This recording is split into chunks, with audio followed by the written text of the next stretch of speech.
Sepasang candi megah berdiri di antara pemukiman warga yang konon didirikan untuk mengenang peristiwa yang sulit dinalar ketika para pemangku kekuasaan memburu rakyatnya sendiri, yakni Candi Pari di Sidoarjo, Jawa Timur. Oke teman-teman, kita di sini di negara Indonesia dan bangunan sejarah yang kita kunjungi dibangun kira-kira bersamaan saat Inggris dan Prancis jatuh pada Perang 100 tahun yang membawa fajar baru bagi seni perang di Eropa Barat. Yuk kita ke sana.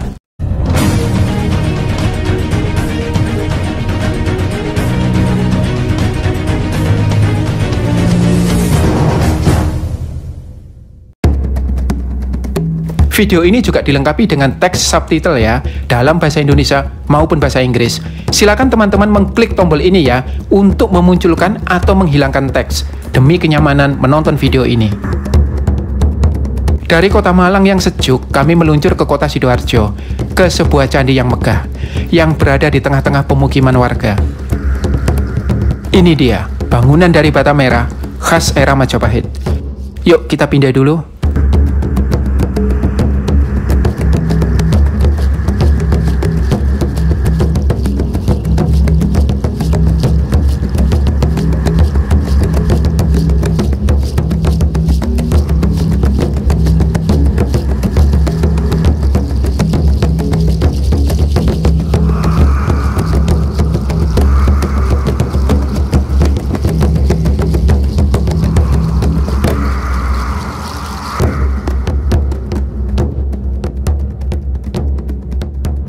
Kita ada di Candi Pari di Sidoarjo, ya. Candi dari abad ke-14 dari masa kerajaan Majapahit, terbuat dari bata merah.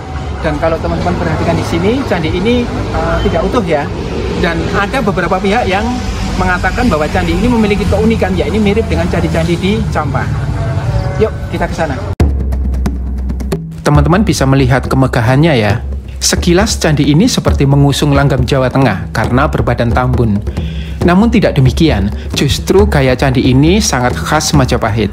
Efek tambun yang muncul karena ilusi bidang, disebabkan oleh atapnya yang rendah akibat hancur. Namun, bentuk utuhnya bisa teman-teman lihat pada miniatur candi. Itu, perhatikan. Terlihat ya jika atapnya utuh, tinggi menjulang, dengan kemuncak berbentuk kubus yang menandakan ini adalah candi Hindu. Perhatikan atap di miniatur itu. Ya, itu bertingkat-tingkat dan ada konsep Meru ya. Ada gunung-gunung Mahameru kecil-kecil ya.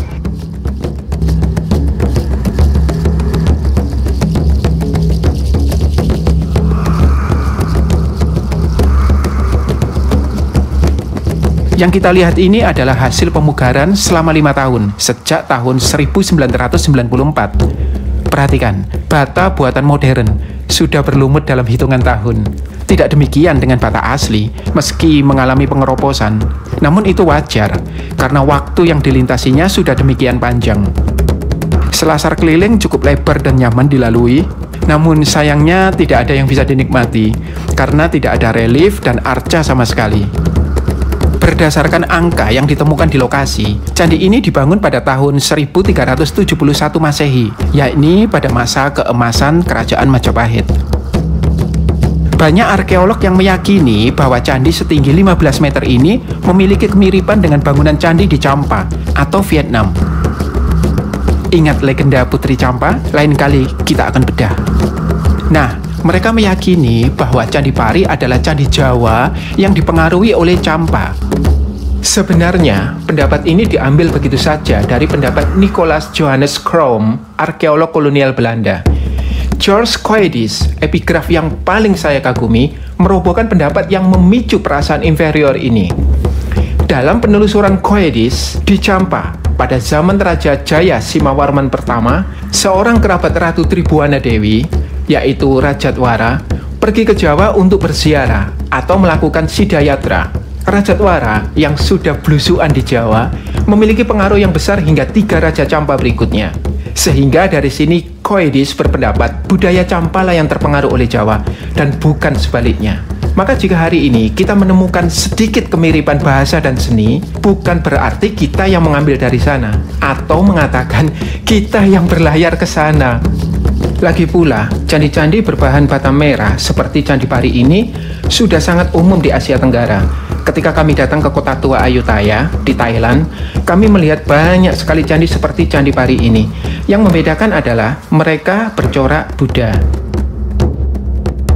Menurut cerita rakyat setempat di Candi Pari, dikatakan bahwa saat Champa diserang musuh, mereka melarikan diri dari negaranya, lalu berkoloni di sini. Sebagai rasa terima kasih, mereka membangun candi bercorak Hindu ini. Namun tradisi ini sulit diterima karena terusirnya orang-orang Champa adalah akibat gempuran Vietnam pada tahun 1471. Sementara candi ini dibangun 100 tahun sebelumnya. Jadi nggak nyambung. Tak banyak yang bisa digali pada kekunoan candi ini. Masyarakat pun hanya mengetahui candi ini sebagai candi lanang atau candi laki-laki berpasangan dengan candi wedok atau candi perempuan. Di mana candi perempuannya? Nah teman-teman coba perhatikan ya, itu Candi Pari ya. Tak jauh dari Candi Pari ada namanya Candi Sumur. Hanya berapa meter aja. Yuk kita ke sana. Inilah candi perempuannya atau Candi Sumur. Juga terbuat dari bata merah, hanya berjarak 100 meter dari Candi Pari. Untuk Candi Sumur akan kami bahas lebih dalam lagi ya di video terpisah yang tentu tak kalah serunya. Pada laporan Komisi Hindia Belanda untuk penelitian kuno tentang Jawa dan Madura pada tahun 1905 hingga 1906, sejarawan J. Nebel menuliskan bahwa Candi Pari dibangun untuk mengenang hilangnya adik angkat putra Prabu Brawijaya yang menolak tinggal di istana. Kalau kita perhatikan, Nebel tidak sedang menceritakan tentang candi, melainkan melaporkan tentang adanya mitos yang melingkupi candi. Terus ikuti ya teman-teman, saya akan menceritakan tentang mitos yang terkenal ini. Sekaligus kita akan memasuki Candi Pari dan melihat sesuatu yang luar biasa di sana, yang akan menjadi perspektif baru bagi Anda. Tapi sebelumnya jangan lupa untuk subscribe, like, dan share video ini. Tindakan yang mudah bagi Anda, namun memiliki pengaruh yang besar bagi pekerjaan kami, untuk mengembangkan kanal yang memperkaya perspektif Anda. Zaman dahulu, ada dua pasangan penduduk yang membuka lahan dan menanam padi. Pasangan pertama adalah anak Prabu Brawijaya. Namun tokoh utama kita adalah pasangan kedua, yakni Joko Pandelegan dan Nyai Loro Walang Angin. Nyai Loro Walang Angin adalah putri pertapa suci di pegunungan, yakni Kiai Gede Penanggungan. Sebenarnya Kiai Gede Penanggungan menentang pernikahan mereka. Larangan ini dilanggar keduanya, yang memicu amukan Kiai Gede Penanggungan. Namun sang pertapa kalah. Sawah Joko Pandelegan memberi hasil yang sangat melimpah. Suatu hari kerajaan Majapahit mengalami paceklik dan kekeringan. Prabu Brawijaya pun memerintahkan hasil panen Joko Pandelegan dikirim ke kota raja agar negara Majapahit terselamatkan. Sebagai rasa terima kasih, raja kemudian memanggil mereka untuk tinggal di istana. Namun kedua pasangan itu menolak, yang berakibat mereka dikejar-kejar. Joko Pandelegan bersembunyi di lumbung padi dan lenyap di sana. Sementara istrinya menghilang di sebuah sumur. Setelah kejadian itu, di lokasi hilangnya dua pasangan ini dibangunlah candi. Tempat hilangnya Joko Pandelegan menjadi Candi Pari, dan tempat hilangnya Nyai Loro Walang Angin menjadi Candi Sumur. Sehingga kedua candi ini dianggap bersifat maskulin dan feminim, simbol kesuburan. Seluruh jalinan mitos ini berkaitan dengan tanaman padi dan memberi informasi pada kita bahwa lokasi ini dahulu adalah wilayah yang subur dengan sektor pertanian, bahkan mengalami swasembada beras. Bahwa wilayah candi ini merupakan lumbung pangan bagi wilayah lain dan merupakan daerah istimewa karena mendapat perhatian khusus dari raja.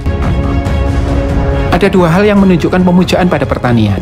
Yang pertama adanya arca yang diyakini sebagai Dewi Sri, yakni Dewi Padi. Yang kedua, dalam cerita disebutkan bahwa benih padi yang ditanam berasal dari lereng gunung, pemberian Kiai Gede Penanggungan. Gunung Penanggungan sendiri di masa Majapahit dianggap puncak dewa-dewa, yang artinya tanaman padi adalah tanaman mulia. Namun kisah mitos ini, bagi saya, sama sekali bukan kejadian sesungguhnya yang melatari dibangunnya Candi Pari. Kata kunci yang kami soroti dari kisah ini adalah penyebutan nama Prabu Brawijaya. Nama Brawijaya tidak dikenal pada zaman Majapahit. Nama ini baru digunakan beberapa abad kemudian setelah Majapahit runtuh.